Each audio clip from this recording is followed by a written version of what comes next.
Traficantes são todos soltos, recebem seus bens de volta. O maior corrupto do Brasil é liberado.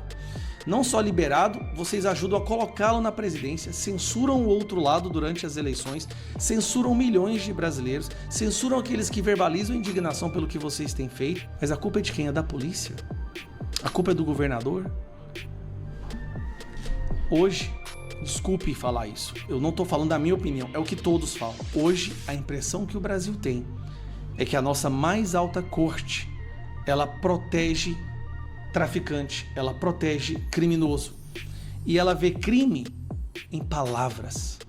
Olá, fala pessoal, sejam bem-vindos. Se você gosta e apoia o nosso conteúdo, deixa o seu like e inscreva-se no canal.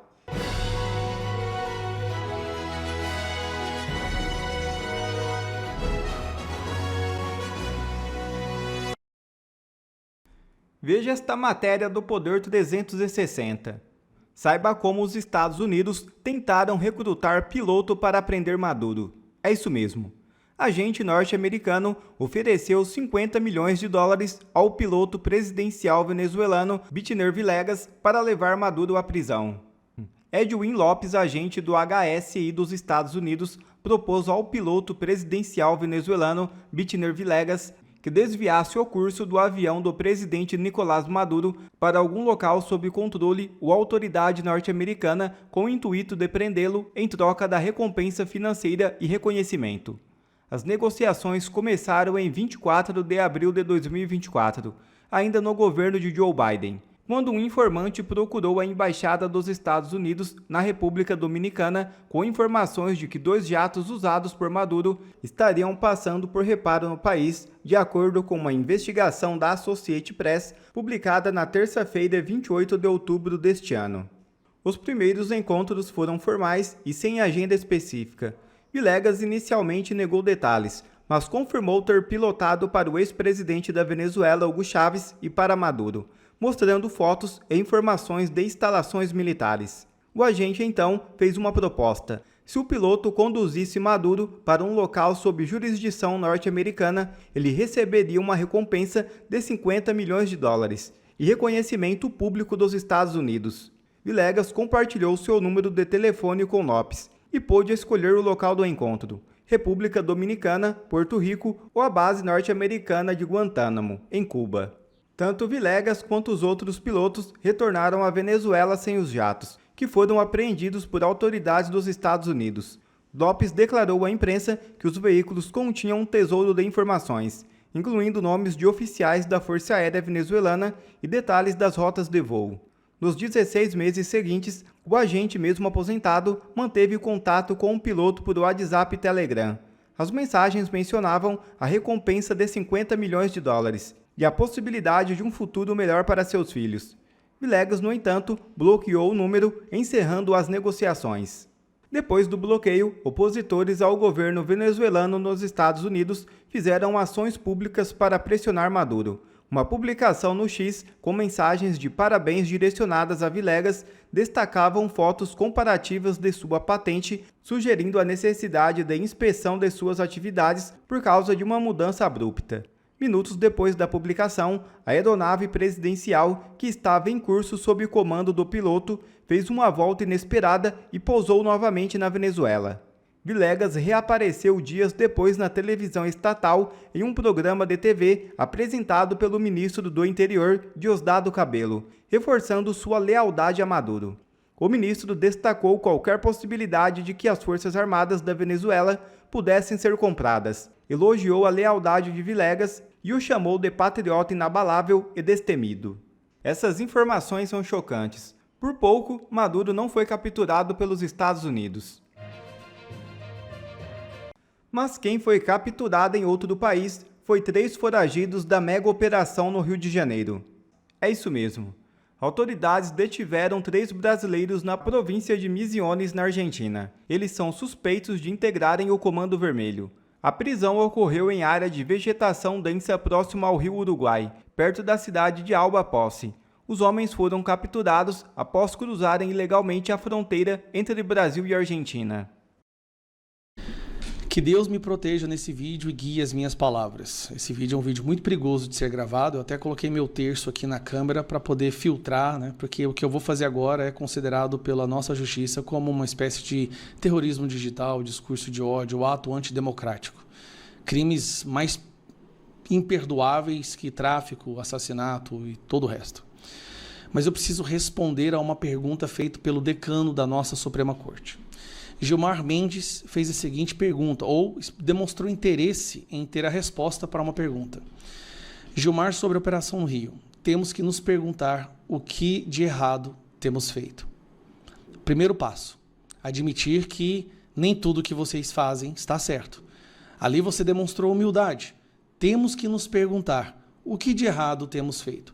Então, supondo que o Gilmar tenha perguntado o que de errado temos feito em relação ao STF. Então, Gilmar, nesse vídeo eu gostaria de dar a minha singela, humilde contribuição para ver se vocês do STF possam entender o que vocês têm feito que contribuíram para que 25% da população brasileira hoje viva sob o comando, o domínio de facções criminosas do crime organizado de traficantes. Vamos lá? Vamos começar então com essa aqui, ó. Dossiê de senador diz que a STJ concedeu 9 mil habeas corpus a traficantes em 2024. 9 mil traficantes não foram presos ou foram soltos no ano passado por habeas corpus concedidos pelo Supremo Tribunal de Justiça, o judiciário brasileiro ajudando o narcotráfico. A DPF das favelas, entenda que o STF decidiu sobre operações policiais no Rio. Eu te explico, Gilmar. Vocês decidiram que a polícia não poderia fazer mais incursões em áreas dominadas pelas facções criminosas. Os senhores, no alto da sua sabedoria, decidiram que as facções criminosas deveriam ter um espaço para poder treinar, ampliar, qualificar, contratar, expandir mais e mais e mais o seu poder. Sem a entrada da polícia nesses territórios, desde a pandemia, as facções criminosas hoje saíram de grupos armados de relativa periculosidade para um exército bem treinado, equipado e preparado para matar. Vocês ajudaram a criar um estado paralelo no Brasil. Isso talvez foi o maior golpe contra a soberania brasileira. Por 8-3, STF confirma a decisão de Fachin que mantém Lula elegível para 2022. Os senhores, do alto das suas sabedorias, decidiram descondenar o maior corrupto, o maior ladrão, o maior bandido que o Brasil já viu e o colocaram na presidência. E nisso eu não exagero, porque quem disse isso foi o senhor Gilmar Mendes. A eleição de Lula se deve a uma decisão do STF. O senhor disse isso, em uma fala onde o senhor cobrava mais ajuda do Lula aos interesses do STF. Traficante André do Rep é solto após habeas corpus concedido pelo STF. Um líder do PCC foi solto, fugiu, até hoje ninguém encontrou esse cara e, para piorar, senhor Gilmar Mendes, o STF decide devolver os bens de um líder do comando do PCC, um criminoso, assassino, traficante. Os senhores decidiram, por bem, retribuir, devolver os bens que ele comprou através do dinheiro que ele ganhou cometendo crimes. Os senhores ajudaram, né, na descriminalização da maconha. Sim, os senhores do STF atropelaram o Congresso e praticamente começaram um processo para legalizar drogas no Brasil. Quando um governador decide fazer uma operação para combater o narcotráfico, o que os senhores decidem fazer?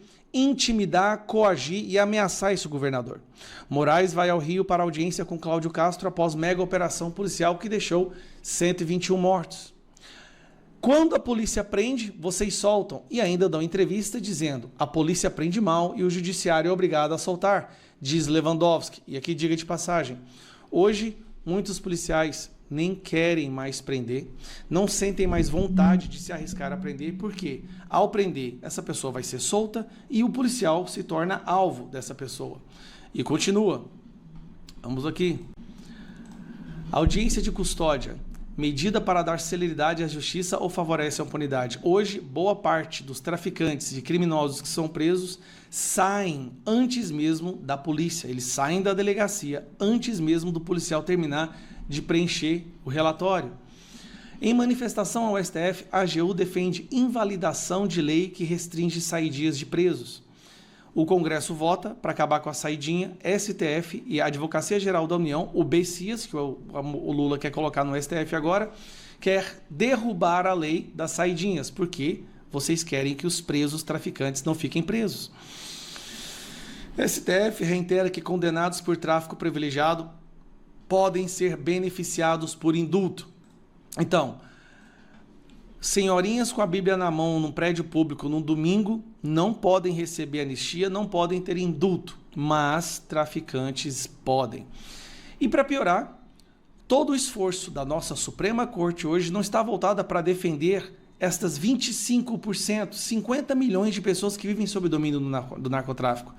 Vocês estão voltados para censurar a internet e calar a boca das pessoas que demonstram indignação pelo fato de hoje verem a nossa Suprema Corte uma espécie de aliada do narcotráfico, de defensora.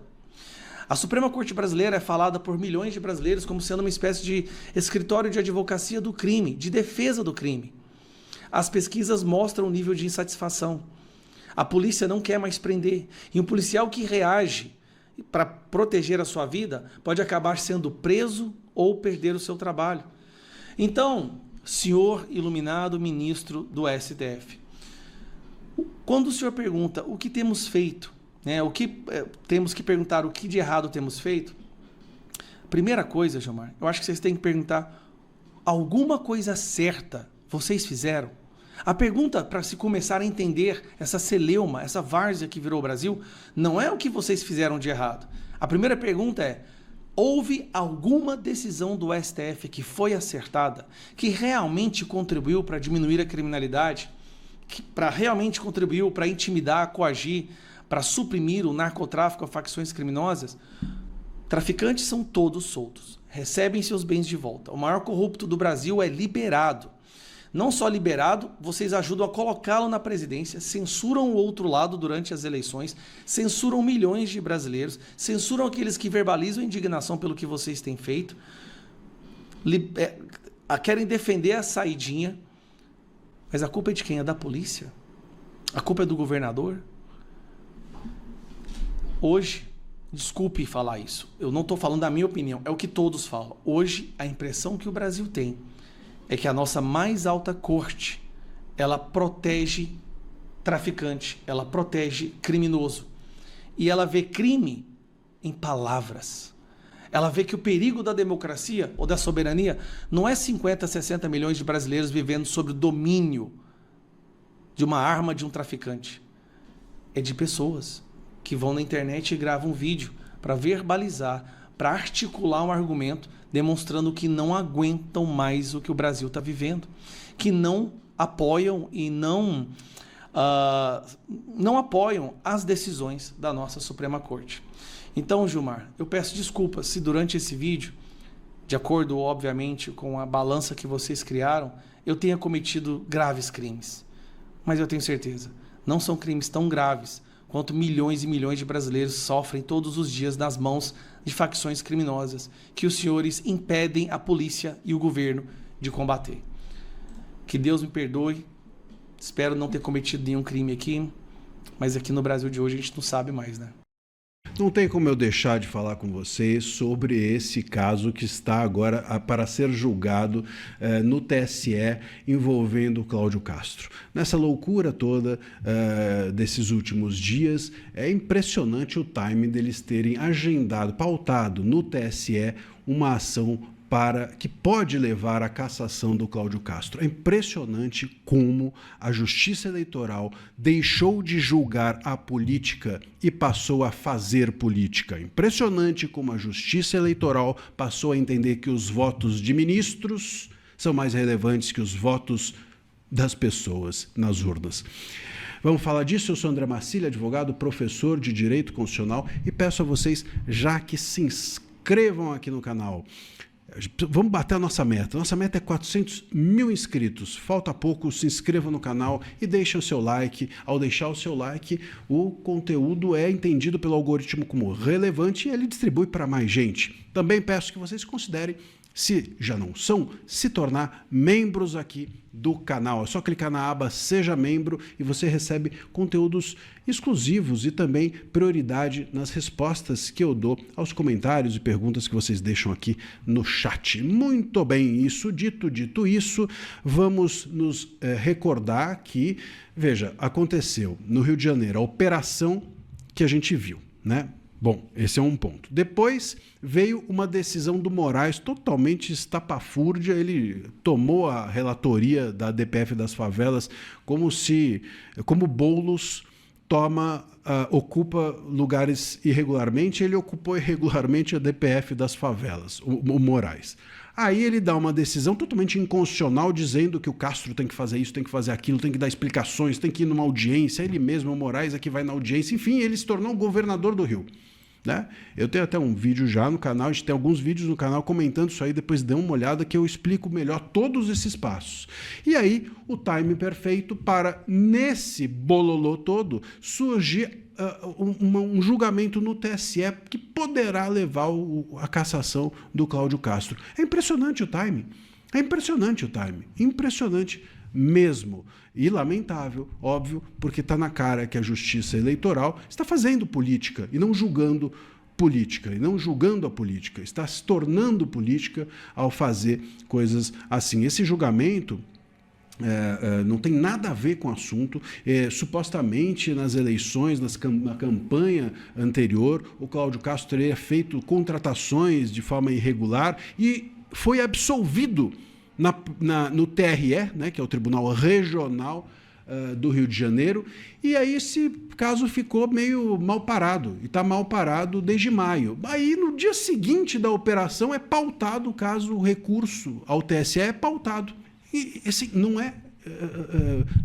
É impressionante. Óbvio que o TSE está agindo politicamente. E se caçá-lo, bom, fará o serviço para o governo federal. O que a gente tem dito isso aqui no canal, o que eles querem é neutralizar a possibilidade de que o Castro seja um nome para o ano que vem.